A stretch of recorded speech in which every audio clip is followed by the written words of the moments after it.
Welcome back to the Matter of Facts podcast on the Prepper Broadcasting Network. We talk prepping, guns, and politics every week on iTunes, Stitcher, and Spotify. Go check out our content at mwfpodcast.com on Facebook or Instagram. You can support us via Patreon or by checking out our affiliate partners. I'm your host, Phil Rabalais, and my co-host, Andrew Bobo, is on the other side of the mic, and here's your show. Yeah, welcome back to the Matter of Facts podcast. There's nobody in the audience, which is probably my fault because I think we forgot to tell the hooligans that we were going to stream tonight, but, you know, fire me for being the host if you want, I guess. But me and Andrew are here, and Lenny, the last prepper standing, has joined us from Instagram, and I just realized, like, 10 minutes before the show started, you have a YouTube channel as well.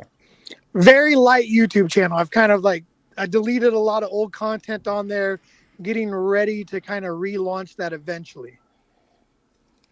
So that begs the question, I guess, to kind of get you up to speed with the audience, like, last prepper standing is pretty self-explanatory, but like, who are you? How did you come to preparedness? Like, what's your perspective? Like, let's just kind of talk it out, man. I mean, this is as much an opportunity for us to get to know you as our audience. Yeah, absolutely. So, kind of my origin prepper story kind of starts with Katrina into 9/11, and then you piggyback into the financial crisis of 2008, kind of all those events together. Plus, just kind of growing up how I grew up, you have the background chatter about, you know, your freedoms and UN troops and all that stuff. And as I got older, I just kind of finally put all the pieces to the puzzle. Those three big events kind of really woke me up to start preparing. And I've been on that journey kind of ever since. How I kind of entered the area of being a talker of preparedness was on Instagram with the American Preppers Club. That's probably my biggest page. And then kind of doing YouTube videos and just doing, you know, your traditional gear review videos, prepping technique videos. That's why the YouTube channel's kind of shut down right now. I'm trying to think of something unique and different to add to the prepping community versus a little bit of the same old content that you see. Yeah. So since you brought up those three key events, two of which I kind of share with you, honestly, like how were you impacted by 9/11 and Hurricane Katrina? Like, did you watch it from afar or did it show up on your doorstep? Well, 9/11 was from afar. I was living in California at the time, but, you know, just getting close to just over 18 or just turned a little past 18 at that point. So that's kind of a freaky moment when you're thinking, man, I might get drafted into some sort of war, especially the way they were ramping it up at the time, right? Mm-hmm. And then Katrina, I was not impacted by it initially, just watching it unfold on TV.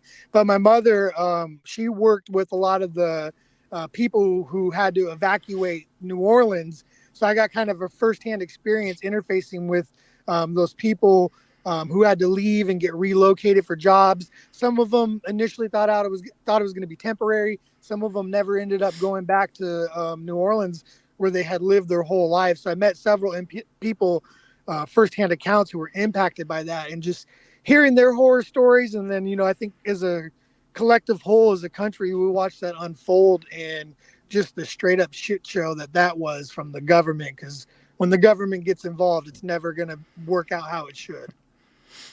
Yeah, well, I mean, nothing will make the point faster that you should be prepared to take care of yourself, like watching a FEMA response to a natural disaster. Right, and up until 2020, I always reference Katrina as, you know, your current modern world playbook about how things are going to unfold, from the way they responded to coming to confiscate guns that people thought they had lawfully. Everybody's worried about gun confiscations, and that happened during Katrina. And it's just some amazing stuff that you could break down just from that one event that should and could convince anyone to be prepared. Yeah, and I mean, I've talked about it on this show a handful of times, but the reason I said we kind of share some of those things in common is because, like, on 9/11, I was enlisted. I was up at Newport News at Fort Eustis, Virginia, in AIT the morning of 9/11 happened, and it wasn't until about the end of 2003 we finally got our marching orders to go to Iraq, and we got back in February of 2005. And then when Katrina happened, I was in the Louisiana National Guard. So I was here 25 miles north of Lake Pont on the north side of Lake Pontchartrain away from New Orleans when Katrina ran Wow. through here. So Wow. yeah, So you're I you're part of the response team to that then?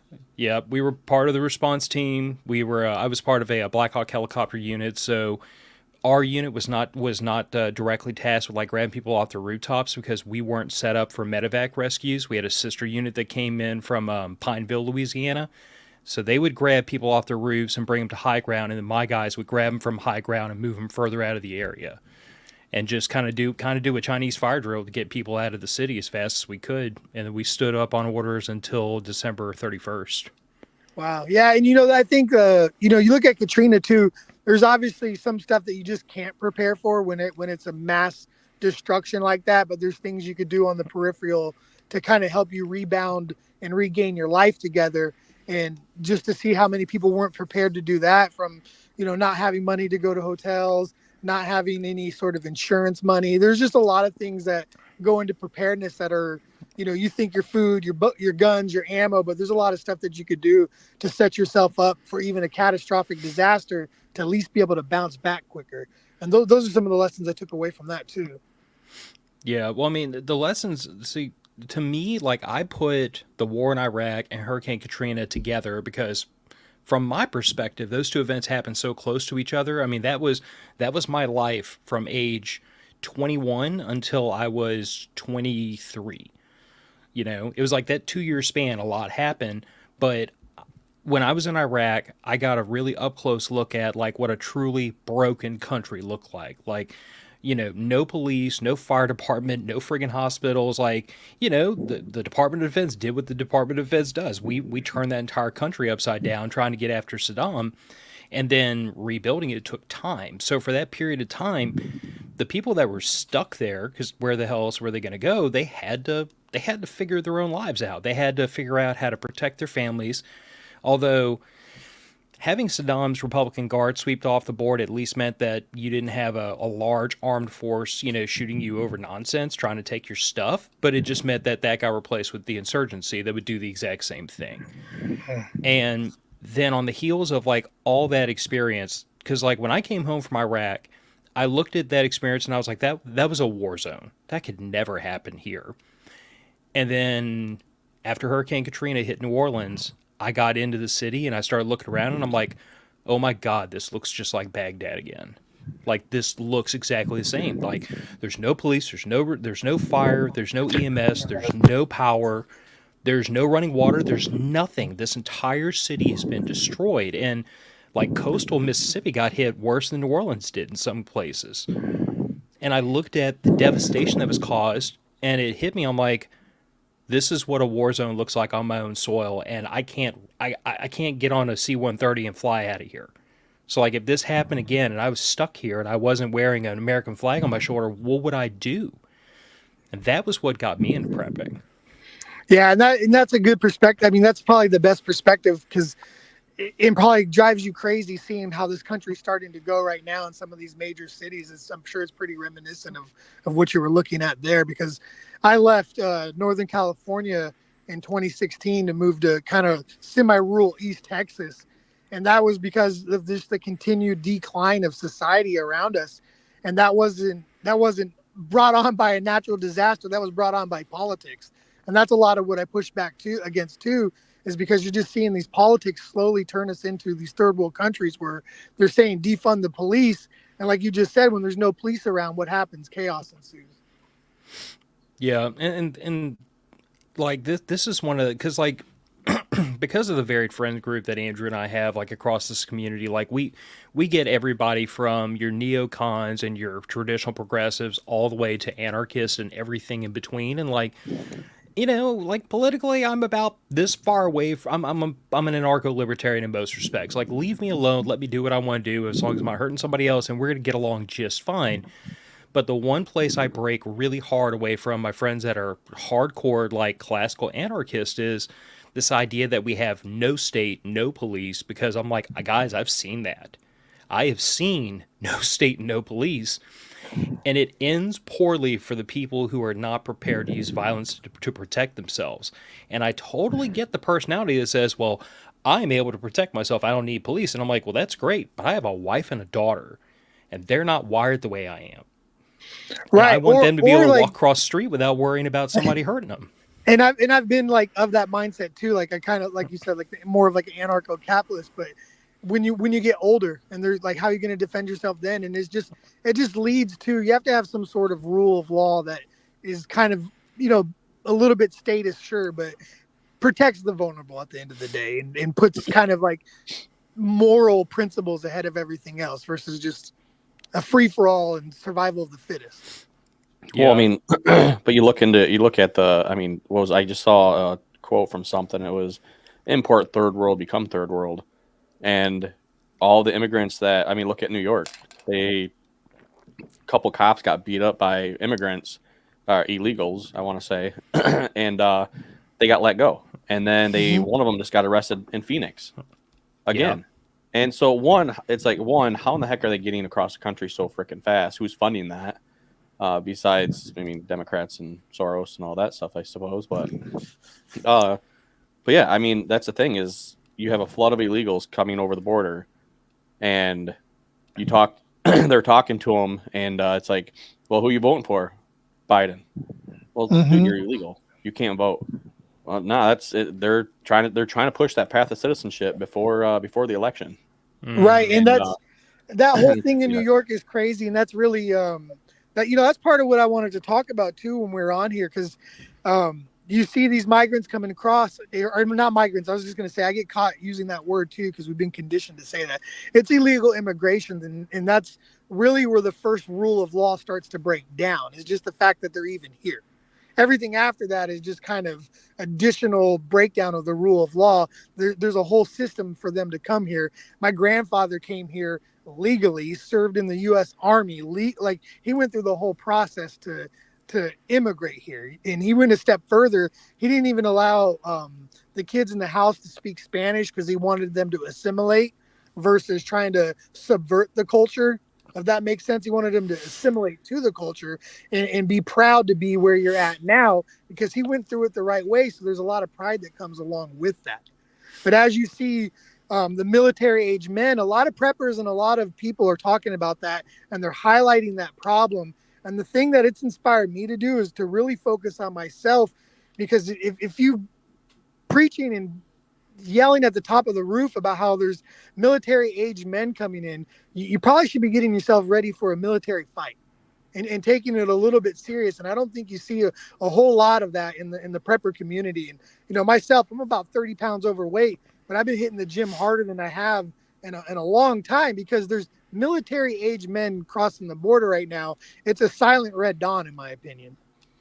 Yeah. And I mean, the thing of it is like, I've seen a lot of the same things in the prepper community, and I would like to be semi charitable and attribute that to the fact that, like, most preppers I know, they tend to be very much the live and let live, keep to myself type.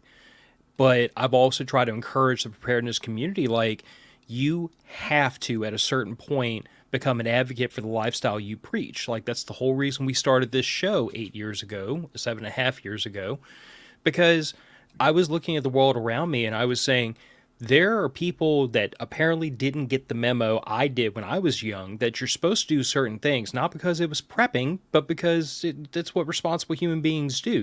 Like, when it's hurricane season down here, you are obligated as a result of your zip code to go get a couple cases of water and a couple of bags of dried food that don't require refrigeration, and you're required to get some flashlights with batteries. Like, if you don't do those things, people look at you weird because you live in Hurricane Alley. Why don't you have, like, the bare minimum stuff for hurricane season?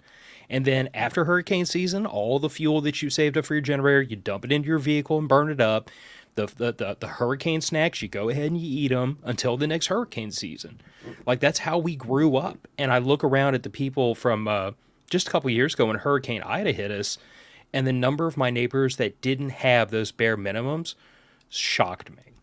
Like, I literally was asking some people, like, how did you not get the memo? You've lived down here your entire life. I've lived on the Gulf Coast 41 years. This is not news. It's like Andrew always jokes about, because he lives up in Michigan, and every year, Andrew, there are blizzards and the Grand River floods, right? Every single year. Yeah, especially right now because and it's crazy because right now it's February and we just hit like 60, if not, I think close to 65 today. And and that's why I sound like crap because my freaking allergies and sinuses are going like nuts right now because they think it's spring. Um, but yeah, our the Grand River that I cross every single day to go to work, it's finally going back down. It's really interesting because when I cross the bridge, every single day I look at it and I can tell like right now they of course they have the dock out, but during the summer and stuff I gauge I can look at if I can see the dock, all right, cool, it's about normal height. If I can see more, if I can see the legs a little bit more, okay, it's low. If the dock is covered, it's high. And like recently, I mean the entire boat launch was flooded and it was actually going up the hill. Like it was only a few feet away from the bridge, from being at the edge of the bridge. So, and because of all the rain and the runoff and the melting and all that stuff that we've had, because it's been so warm, yeah, it's it's pretty crazy. But that being said, people are still surprised. People are still shocked that holy crap, the Grand River flooded. It freaking floods every single year. Some years are worse than others. Just like we get snow, it's that first snow of the year. I try to stay off the road if I can, but I'm not watching the road. I'm watching people around me because they forget how to drive. Yeah. And it's nuts. It's crazy to me that they're shocked that, oh man, it snowed. Well, it's end of November, end of December. Well, no crap, it snowed. It's gonna melt, and then we'll get a hard one like in January, February, which we got hammered on January, and I was hoping it was gonna keep going, but no, February has been a heck of a warm month so far. Right. And like what you guys are saying I've seen the same thing in my area where people seem less prepared and less ready for stuff that they know is going to happen. Right. And I think people get in that situation because of the way the economy is, getting prepared ahead of time when you're barely surviving right now might be a little bit hard to do. So you back burner that, or your attention isn't on that. And people are just, the football doesn't stop, the basketball doesn't stop, the continued distractions Right. are always there and then you add on the hardship of just trying to survive through the inflation that's going on, all the job market economy, all that stuff. People start back burnering that because they feel like, oh, I've got through it before. It hasn't been a problem before. I don't need to prioritize it. And then you look up and the whole problem ends up being way more catastrophic than it ever needed to be because you didn't incorporate preparedness into your lifestyle. And that's what I'm really trying to focus getting people on is not, hey, buy some beans here, buy some ammo here, but really like incorporate preparedness into your lifestyle. If you're worried about a wave of illegal immigrants coming through, bringing violence to your city, well, one of the ways that you could be prepared for that is just to be a little bit more fit and be ready to protect yourself, be a little bit more engaged on what's going on. If you're struggling in the economy and that it's just going to get worse because of the current politics, start living a preparedness lifestyle versus, going and watching football and hanging out. You could do something to start a podcast and create a side hustle for you to get a little bit more money to be more prepared. There's a lot of options to preppers out there, to people who say they're preppers, but then they fall in these categories where they're just as unprepared as your average Joe. And that's what I'm really advocating against and want to talk about. Well, and the thing that I really push back against what you just said, like I understand like that's what people are saying, but I don't buy it. Just because I know in my own lifetime, I grew up in a lower middle class family. Dad worked, mom stayed home. We never had a lot of extra money, but we always managed to make money available for the things that were necessary. And like my wife and I now, thank by the grace of God and promotions and hard work, we make double what we did when we were first starting out together with a young family. But even back then, we still had bare minimums. Mm-hmm. Like and preparedness was always a bare minimum because again, like this idea that like what is a polite way to tell people you spend money on what's important to you? And I'm not the genius that came up with that. I am directly quoting Clint Smith, who is, like the lead, the guy behind Thunder Ranch and a hell of a firearms instructor. But he said people spend money on what's important to them. If it's really important, you'll find dollars and you'll find time. And like Andrew and I have gone through this, like I started this podcast not long after I really got hardcore into prepping, and he's seen a lot of my efforts, and a lot of them have been shoestring. It's been shoestring budget. It's been figure stuff out as I go. It's been do it the cheap way because that was what the money would allow for, and some of it failed, and we had to start over. But I don't know. I kind of kick back at this idea that like you have to have X amount of money to be prepared. Because my point of view is I'm like the canned food aisle, nothing in there is expensive. Bags of rice are dirt cheap. Like I think people get an idea in their head of like the bunker and the cases of MREs and then the stacks of ammo cans and the $10,000 worth of AR-15s and cool guy stuff, and they think to themselves, I can never do that. And then I always they point look out at it to as a them, whole, yeah, well, I always and point out to them two that's what we things. talk about. One, you build that up over time, and two, you start somewhere. And like if you start prepping today, tomorrow you'll be more prepared than if you'd sat there watching NFL and drinking beer and not doing it. Exactly. That's what I'm talking about a little bit. You see the highlight reels, even in the prepping community. It's a lot of really curtailing the content to be like every other social media influencer out there. It's just all highlight reel driven. I don't think anyone puts a video out of them stacking 2 or 3 cans a week, right? And I think that's something that I'm looking towards showing. That's kind of where my mind's going when I relaunch the YouTube channel. Is just some simple stuff like, hey, today I bought 4 cans of soup and I bought 5 pounds of rice. It's going to go in this closet right here. Look how much I got over the last 2 months. So people don't have that overwhelming feeling, because that's one thing I went through, especially being young when I first started prepping, and it turned me away for a little bit. And I just kind of more focused on the conspiracy rabbit holes and all that stuff, because I said, man, I can't afford any of this prepping stuff. I can't even afford the, Berkey water filters are thousands of dollars or hundreds of dollars, which might have well been thousands of dollars at a time. But yeah, people can be pretty innovative. You're right. And they do just use excuses to not do anything. Well, and that's a question that I think we've gotten quite a bit is, okay, well, where do I start? And it's just like, well, when you go to the store, if you're going grocery shopping or whatever, or if you just so happen to pass in a store on the way home, just get in the habit of maybe every Friday or every Thursday or whatever, just stop in there and, hey, we like this kind of fruit, or we like this canned vegetable, or whatever it is. Pick up 4 or 5 of them, go home, put them on the shelf. And next week, go and pick up another 5 of something else, or 6, I guess, if you're like my uncle who's CDO, and he has to get multiples of 2. But no, I mean it's so that's the thing, is that's where you can start, and that's so a lot of people, it's like, okay, well, what can I do? And a lot of times I try to equate like the preparedness stuff to, saving up for something. Especially like if I don't have the cash that I want to drop on it right away. So for example, for my truck, I want to get the deck drawer system for the back of my truck. I don't have 1,500. Well, I guess I do have $1,500 sitting in my bank account. Do I want to drop $1,500? No, I donate plasma. I like to sell my body in that way and save it up. So over the last 4 months or so, I've been saving up money from BioLife. And it's just every once in a while, it's ticking away. And so every time I donate, I look at it, I'm like, all right, I'm that much closer. And that's the thing, is like when I was talking to somebody else at work who doesn't donate or anything, but they're like, well, I really want this pistol. And I go, okay, well, how much is it? And they told me. I'm like, all right, well, I said, we're getting a bonus soon. And I said, we're getting taxes back. I said, are you set? Like, do you have bills paid? Do you have things covered? Yeah. I said, all right, well, take a quarter of what this pistol costs and put it in an envelope or put it in a bank account somewhere that you will not touch it. Okay, what do I do next? I'm like, every check, try to put $50 aside. Try to put $20 aside. Just every single check, if you want to, and you're dedicated to it, just put a little bit of cash aside every so often, and it'll add up. And before you know it, you'll have it.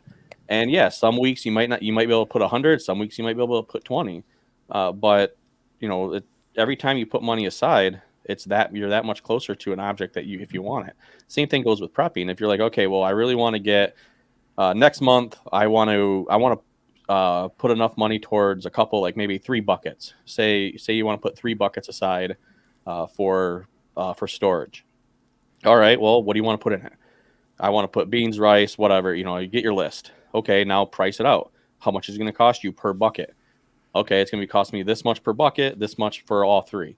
All right, start putting money aside. When you get that much money, go and take that money and go spend it on 3 buckets of food, which if you do it right, it can last you a month of food if you do it right. So that's Or 3 months of food that you have right there.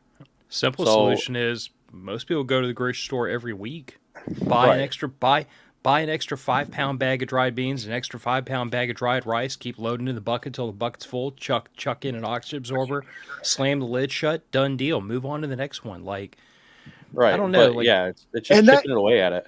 and I yeah. really like what you said, because that to me is like a great thing to talk about for kind of living that preparedness lifestyle, is that delayed gratification. So, and then giving people some ideas about go the bio life. I never thought of that idea before. That's a great idea. I might do it just because I got inspired by this, and I hope someone listening to this uses that to Let me inspire them. know so I can get the refer bonus. Oh man, you should. Hey, after this, you text me whatever link you need to do, and I'll make sure I use it. So There But you go. that's a great point, because that's what I'm saying. Like in we have a little online community that's off of like all the social medias. It's through the Mighty Network, and in there, like, we're inspiring each other, sharing our little workout stories. And one of the cool things that I shared with them, because people were talking about where do I get started, prepping's kind of expensive. So between BioLife and I'll shout this out, I have no affiliation to it, is the crazy coupon lady. Like, you could go on to that website and you can request a lot of free samples. I just got stock. You're talking about allergies. I just got like 5 different companies worth of free samples of allergy medicines, and all I had to do was fill in my email, drop my phone number. I haven't even got any spam texts or spam emails from them, and eventually it just showed up in the mail a couple weeks later. Which is like, there's little nuanced things out there between delayed gratification, little side hustles.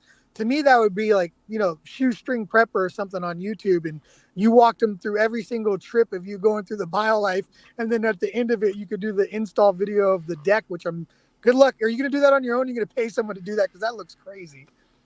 A buddy of mine's a mechanic. He actually has a YouTube video or a YouTube channel, and we're gonna film it for his YouTube. See, there you go. It actually is not too bad from the install videos and stuff like that. But yeah, no, and that's the thing, is the delayed gratification, and if you save up for something, it means more when you get it. And Right. it's like, because hey, I've been putting money aside for the last 6 months for this pistol, for this rifle, whatever it is. And you get it, and you're like, all right, cool. Like, what's the next thing? Like, you like that feeling of, okay, I did this, and the thing is you're disciplined enough to not touch that money, because it is hard when you're sitting there and you're like, oh, I do kind of want to go to the bar tonight. Yeah, I really don't have any extra cash, and you look at the savings account that might have like $2,000 in it, this extra account, and you're like, oh, I could take $50 out of it. And if you don't, I mean, that's good discipline. I mean, you're kind of sacrificing something for another thing, but yeah, it's the prepping community, the prepping mindset. I guess it's give and take. Obviously, I would love to be on 15 acres and a small little miniature farm and raising chickens and have eggs and all kinds of stuff. Unfortunately, I'm not there yet. Do I want to be there yet? Or do I want to be there? Yeah. Is it a goal of mine? Yes. And is it something that I'm kind of trying to build towards? Yeah, eventually. And it would be awesome to get there, but it's not in the cards right now. I mean, I wanted property, but I had to settle because of budget and because of the housing market. I settled to for where I was at, where I'm at now and stuff. So it's just give and take, and you got to learn to be happy with what you have, and you want to strive to be better. So hey, this month I'm going to go buy this. This month I'm going to go and put this aside, and I mean, and don't just focus. That was my big thing, was because I always had apartments. Don't focus just on ammo and guns. Like I did that for years. I'm turned into a collector.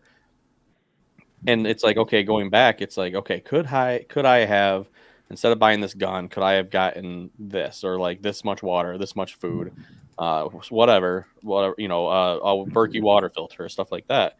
Yeah, I could have. And now I'm tailoring that towards, okay, I want a filter, I want a Berkey water system, like I want this kind of stuff. So now I'm putting money aside for it. So okay, I'm pretty happy with my guns and ammo, and well, I guess you could always use more ammo, but it's just one of those things where you just try to strive to be better, and you look at what's going on. I mean, like, we go back to Katrina and the idea that so many people were stranded on their roofs and stuff like that. I mean, it's people didn't bug out fast enough, and they didn't leave.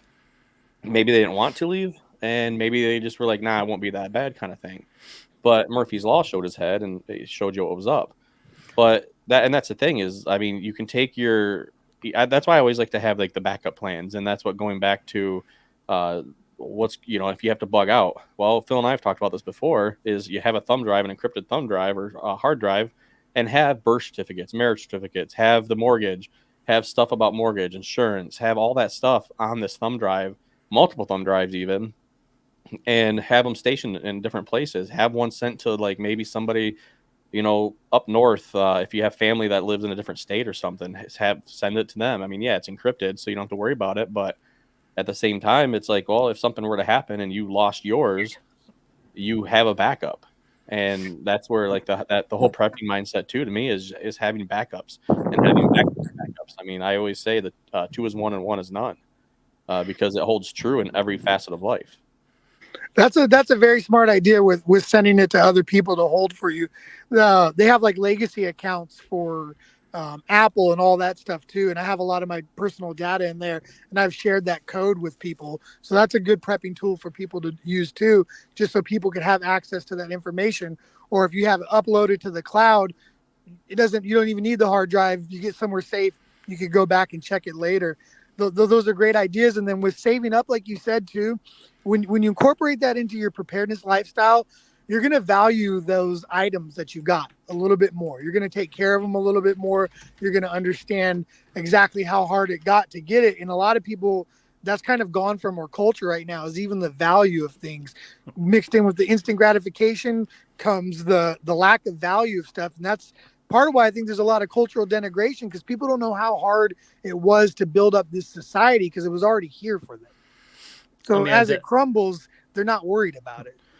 I definitely think there's something to that, though. Like my observation, and like I said, I'm 41, so I am like among the oldest of the millennials. But like my observation of my generation, at least, has been that I look around at my peers and I see a group of people who grew up, for the large part, and I hate to say this because I know a lot of people had it pretty rough growing up, but like as an average, my generation grew up in a level of wealth and opulence that the previous generations could not have imagined. My generation grew up at a level of relative peace on the world stage and relative lack of hardship that the previous generations just couldn't imagine. And I feel as though we have forgotten what it means to intentionally and graciously suffer. And like this is, I was talking to my daughter about this the other day, and my daughter has grown up with two preppers for parents, so like I don't think it even phases her at this point. She just accepts that her parents are a little odd. But like I was telling her the other day, I'm like, do you know why I take you and mom out camping? And she was like, why? And I'm like, because it teaches y'all how to be uncomfortable. And then she immediately fired back with, well, but like, we have cots and we have 12-volt fridge, we have all this stuff, and like we're not uncomfortable when we go camping. And I'm like, but you don't have air conditioning, you don't have a bed, you like everything when you're camping is harder. It takes longer to cook, it takes longer to do everything. You have to walk to go to the bathroom. I am teaching you how to be uncomfortable, because there might come a time, and there has in her lifetime during Hurricane Ida, where you're gonna have to be uncomfortable. And when that moment comes, you can either embrace it with a smile and get over it and move forward, or you can sit there and suck, and it's going to suck to suck. And like the greatest story I always tell people is like the day after Hurricane Ida, and bearing in mind that like regardless of what the news says, I know that there was a weather station half a mile from my house that logged 130-mile-an-hour wind gusts when Hurricane Ida went over the top of my house. So you can take that whole it was a Cat 2 argument and blow it out your nose. It was Cat 3 when it hit us. And it also was 35 to 40 miles east of where we thought it was going to go. So where we thought it was going to go on the other side of Baton Rouge, it hit us. Like I looked at the storm, the eye of the storm went almost directly over my parents' house, and they're about 10, 12 miles west of us. So it was ugly, and it was a lot worse than we thought it was going to be. The day after Hurricane Ida, we weren't worried about how we were going to bathe ourselves. We had a 35-gallon rainwater catch on the backside of the house. It was filled to the brim, by the way. We weren't worried about how we were going to drink water. because the water pressure was zero, but we had, 28 days supply of bottled water sitting on the shelf. We weren't worried about how we were going to feed ourselves. We had plenty of food and water, and we had propane. We had everything we needed to cook. We weren't worried about how we were going to take care of our basic needs. We had all that handled. My daughter was in the front yard flying a kite because she was like 8, 9 years old at the time, and she's like, "Hey, the wind's good. The wind's blowing really good. Let me go get my kite." And she flew a kite in the front yard when there's two trees sitting in the front yard and one on the house. And this is the level of resilience that, like, I tell people, try to build into yourself and your wives and your kids and your husbands and everybody else, because it's not enough just to be uncomfortable. You have to be comfortable with being uncomfortable. You have to get used to sacrificing. You have to get used to doing without sometimes. Because if you can't do that, you'll never be able to save. You'll never be able to defer gratification. Like, it's the old story of the ant and the grasshopper, guys. Which one do you want to be when the winter's coming?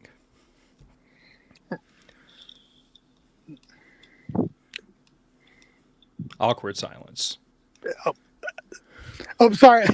Oh, I got to. I was listening to the story. I thought there was more. My bad. But yeah, you don't want to be the grasshopper. Yeah, but again, I feel like there's a lot of people out there. Again, because like that's the world we've grown up in, where everybody wants everything right now. Everything wants what feels good or what's fun, and nobody wants to be uncomfortable. And I get that, but sometimes, frankly, you have to be. And the that's, other part, I'm the same age as you too. And I'm glad you touched on that a little bit about how our generation, like we saw the pre-internet, right? We're just old enough to remember that. We're just old enough to experience that. And so we've watched this whole thing get developed, and we've gone with it. My kids are 19 to 13, and I get them out there too. I do the same things with them. I tell them, you guys don't know how easy you have it. It is extremely easy, because they seem real put out when we got to do camping also. They seem real put out when it's, we're not doing video games today. We're hanging out as a family. We're going to cut some wood. We're going to get this stuff prepared for winter. Like, we're doing this today. It's part of what you have to do. You're going to survive. It's just a couple hours out of your time. But when that power's out, like it has been before, and you guys are complaining about how cold you are, we're going to have some wood because you chopped it yourselves. Mm-hmm. So but yeah, our generation is like, I think our generation is kind of the last hope to kind of bridge that gap for people. So I think people in our generation have a little bit bigger responsibility, because, you get a little bit older than us. They're kind of too old to really be in the fight. You get younger than us. They don't really know how it was when all this stuff didn't exist.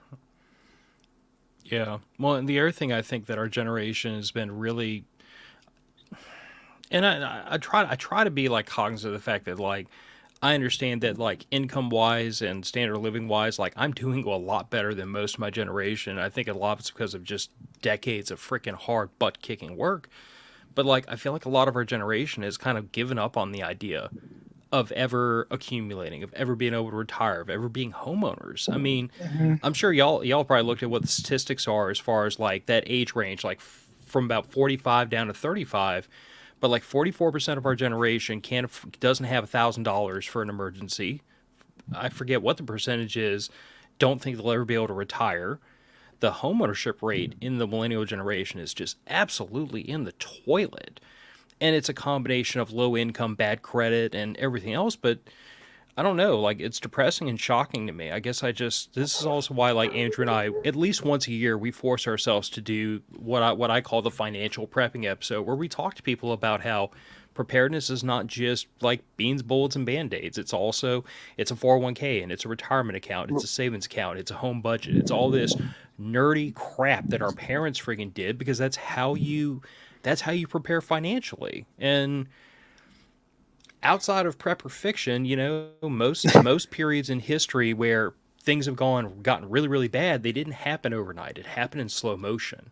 Right. I mean, and you're going to have to go back and rely on those things. Now, to say what you said about our generation, when I left Northern California, the San Francisco Bay Area, moved to East Texas, 2 years later, I was able to purchase a home that was about, at the time, it was $800 less than what I was paying in rent. So I got a 4-bedroom house with a pool for $800 less than what I was paying for a 2-bedroom apartment. Sounds So, about right. but you don't have, but with this generation, right? They're in a lot of people in our generation and the generation behind us, they're scared to venture out of their comfort zone because they've been in their rooms, they've been on their TVs, they've been on their video games, they've been really conditioned for the comfort. It was very hard to come out to East Texas and not know anyone, to not have any safety net of my friends or anything like that. But to have that mentality where like I need to build a future for myself because not only am I going to be able to buy a home, but later on I'm going to use that home to help fund mine and my wife's retirement and thinking a little bit ahead because I'm not going to as these rents are increasing. My brother was just telling me, I mean, he's paying $3,500 in rent for a 2-bedroom house right now, which is Oh my about God. $1,500 more than what my mortgage is.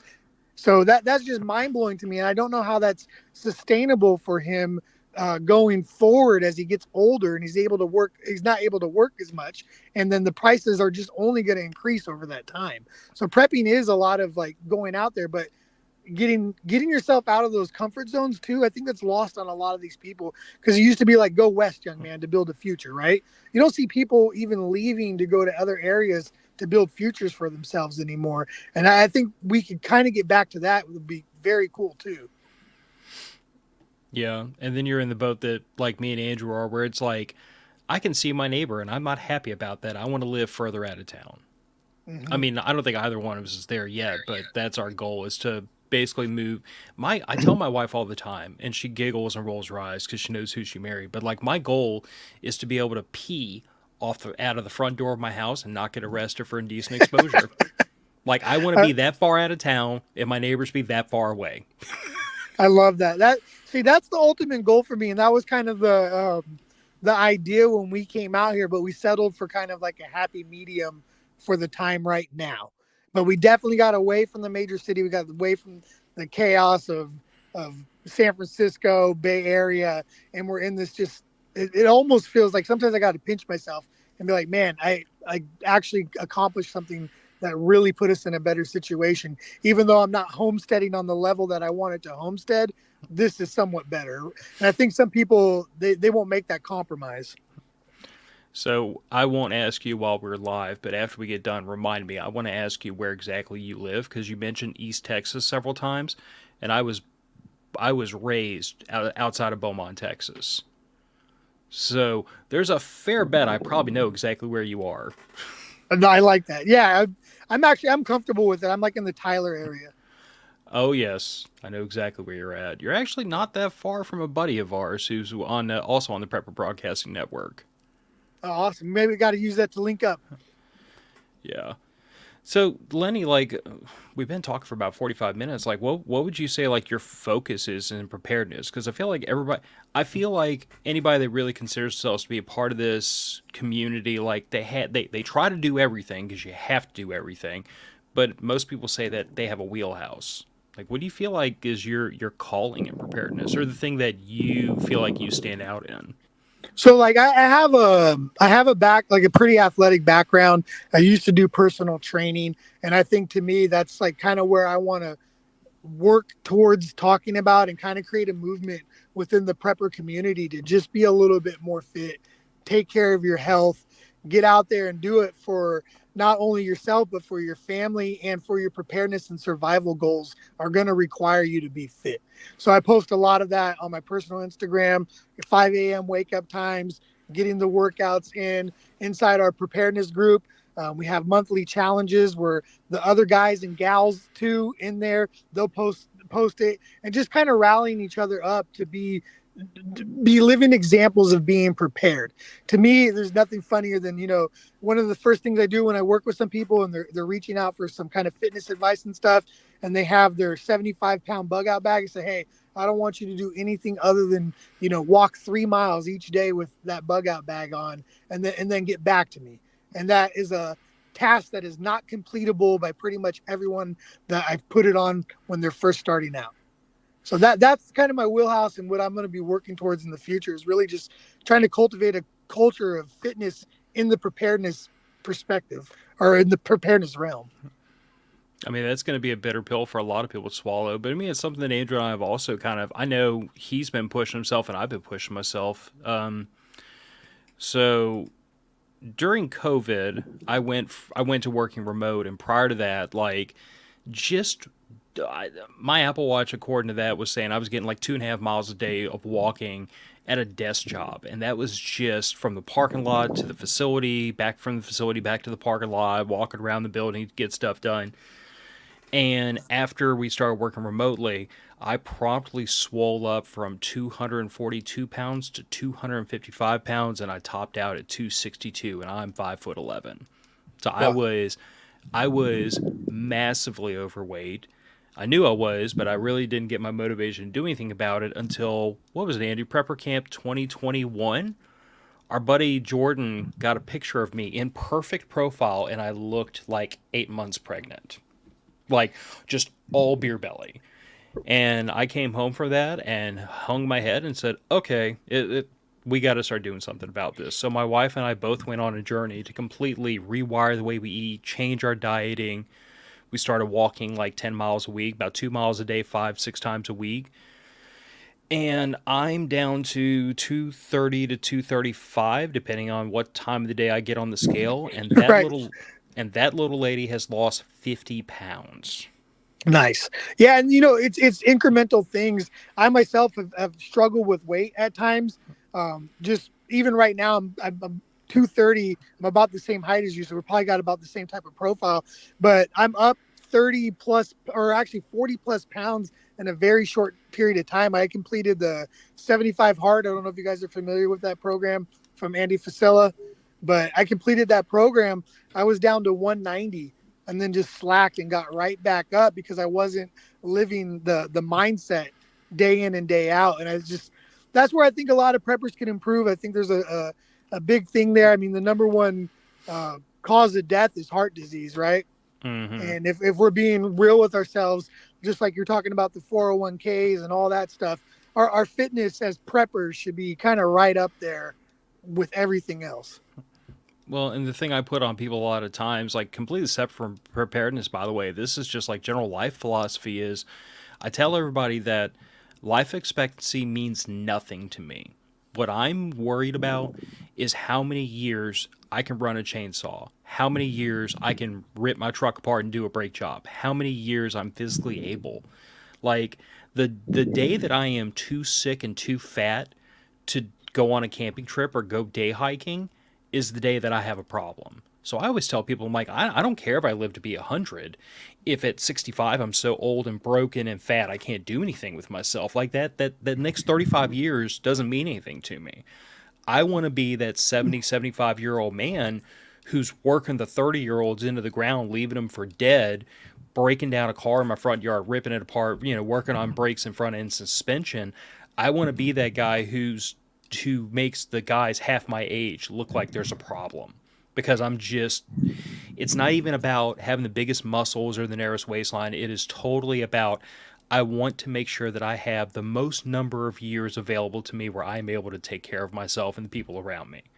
And that is, I think, like a message to the preparedness community of, if you're 35, 40 years old and you see the waistline starting to get a little bit bigger and you see your health starting to decline, that's your wake-up call to say, it's not about what can I do today, it's what am I going to be able to do in 20 years. And if I don't do the work now, I'm not going to be able to do the work then. Right. And I think especially too, if you're in a position where you're trying to influence people to be prepared, I mean, that's you go look up prepper memes. One of the first things comes up is, the meal team 6 and making fun of fat preppers and this and that. Like I think if you put yourself in that area and that arena, you better make sure you're looking the role and the part. And that is part of why I dialed some of my stuff back, because I really want to make sure that I'm living the lifestyle that I'm preaching. And I'm trying to do that by encouraging people, because we're all going to start out somewhere. We're all going to have to build ourselves up to where we want to be. And that could be an overwhelming thing in itself, just the fitness, and you add prepping on top of it. That's where community and all that comes in handy too. Andrew, you about to cut in? You look like you had something on your mind. No, I was just listening. That was a good point. Yeah, I mean, again, to me, it all comes back to this really holistic viewpoint that I had, and I'm pretty sure Andrew based on I haven't known him as long as I have, I feel like we both have this very holistic viewpoint of prepping. Like, there's all these things you do, and it's all like preparedness is not an activity, it's a mindset. And once you develop the preparedness mindset, everything you do is in service to preparedness. Like, the difference between the guy that works out so he can hike 5 miles with a rucksack, and the guy that works out so that he looks good in a speedo, they might do the exact same thing, but the reason they do it's totally different. The preparedness person does it for one reason, and the other guy does it for vanity. And the prepper is going to do a savings account so he can take care of his family in hard times when inflation's way up and the bills creep up, and the person who saves money because he wants a vacation is doing it for a totally different reason. Like, that's always been my mantra to people is, if you're a prepper, everything you do is in service to prepping. You might do the same thing everybody else does, but you do for a different reason with a different viewpoint. So, like, my whole thing about cleaning up my diet and staying away from carbs and refined sugars and all that, and God Almighty, just processed food, is really the fact that, like, I've struggled with hypoglycemia since I was in my early 30s.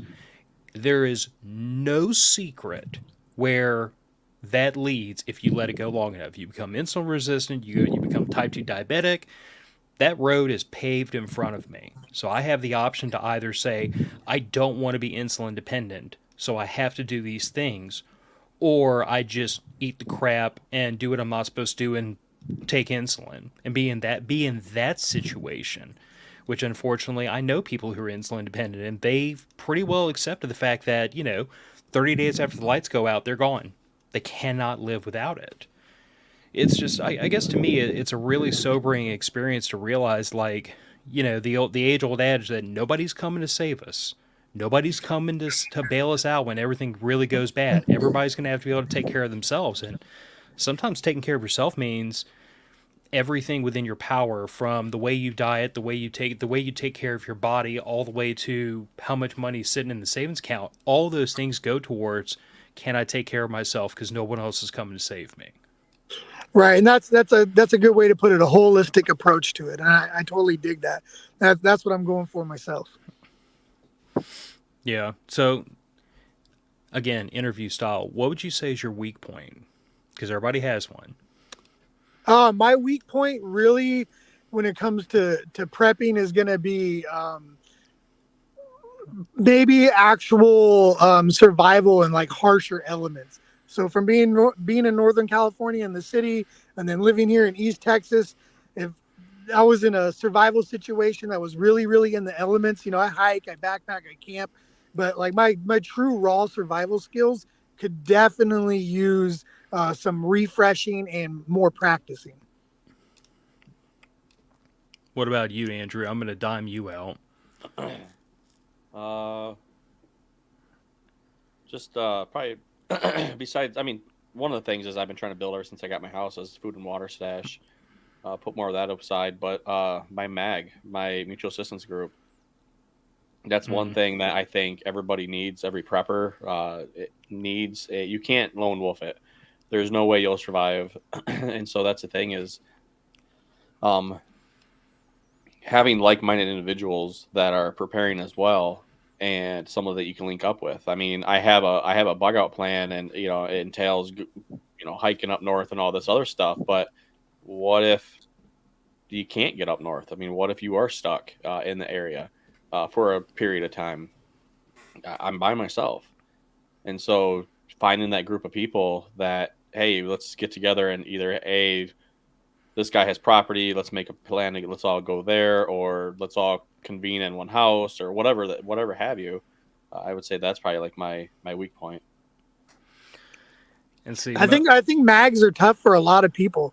To touch on that real quick, one of the things with the group that we have online through the Mighty Networks, this shout out to Eric, my buddy. He lives in Dallas, but we met each other on Instagram. He ended up signing up for the Preppers Club. We developed a little bit of a relationship online, and now we meet up regularly. We go out to his property in Oklahoma. But for a lot of preppers, the mindsets that we have, it's really hard for us to meet and make new friends, even though we really need to be around like-minded people. I met him at I think it was 1, 2 o'clock in the morning out on his property in Oklahoma. It was a 3 hour drive for him, a 3 hour drive for me. And we were both hoping that we weren't serial killers about to kill each other. Or But FBI agents. right, one of the two. But he still might be. The jury's out on him. I know I'm not. But Well, that's but what we you guys, you bring that up, and if you say something about, hey, what are the odds of two serial killers finding each other? they got to be pretty low, right? Right? So yeah, but it's a mag. A mag is a great point. I don't think mine's super great out here. I got some friends that through hiking, through shooting, through that stuff, we have some common shared stuff. But only being out here for 8 years, making new friends was definitely a priority for me, and making friends who were of that like mindedness is definitely a key thing. So I encourage people, like, if I think a lot of preppers struggle on that mags, but you have to make yourself uncomfortable if you want to make that mag work. And I think it's hard just for guys our age to probably even make new friends in general. Uh-huh. Yeah. And I hate to agree with y'all, but like, I would say that, like, I don't know. I have a very small group of people in this local area that I know I could call on and say, "Hey guys, I'm boned. I need help." Fortunately, most of them are family, and that family is, if not like-minded to my degree, they're close enough that I know that when the lights go out, they're not going to be immediately screwed. But I think that my weak point, in all honesty, and this might sound funny because mag is a small one, it's sustainability. Because like I live in the suburbs.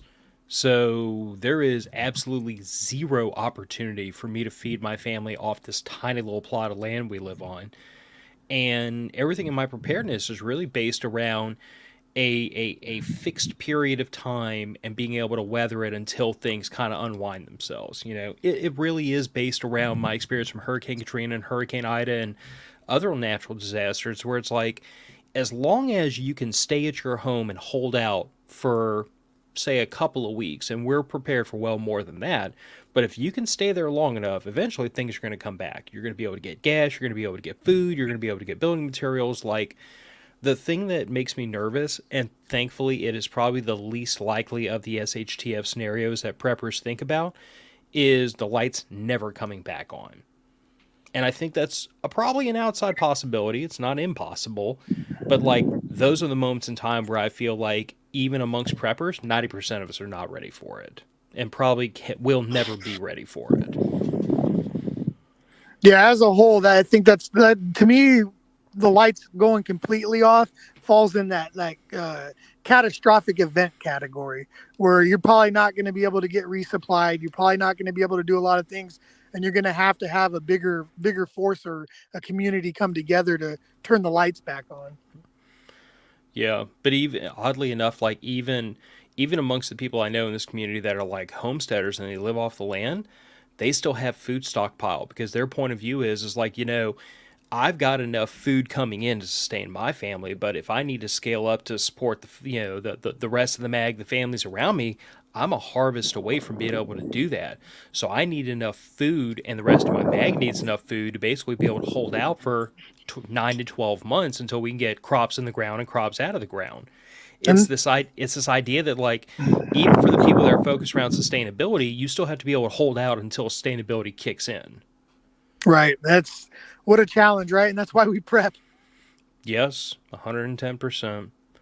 So we're coming up on right around an hour. I mean, Lenny, do you have anything else you want to chuck in here for conversation before we start wrapping up, heading out the door? Or Man, I just want to thank you for giving me a chance to get on your platform and even talk and even get my voice out there. At the start of the new year, I think we all set goals. And one of my goals was just to get involved in the community more, to interact and interface with people more, because I never know who's close to me. I never know, like you said, somebody who is kind of close to the area. I don't know what connections I could possibly make and have, and I won't get those unless I put myself out there. So just to come on this platform is a treat for me. It's checking off one of those lists at the start of the year goals, and I really appreciate you doing that for me. it's not trouble at all, man. It's been a great conversation, and I mean, certainly keep in touch, because I am curious to see what you do with your YouTube channel, because I kind of get the impression you're talking about short form preparedness vlogging. And I don't think that's really been done much. I mean, YouTube as a general rule doesn't seem to hasn't seemed to really reward the short form vloggers for a long time. But I think there's definitely room in preparedness to kind of show the real small scale nitty gritty day to day work, because anybody that's been in this community for any length of time knows that this is something that we live and breathe. This stuff, it's every day. Like, you don't get here if you don't do it every day. Yeah, I think that is a good way to kind of encapsulate what I think I'm going for. Yeah.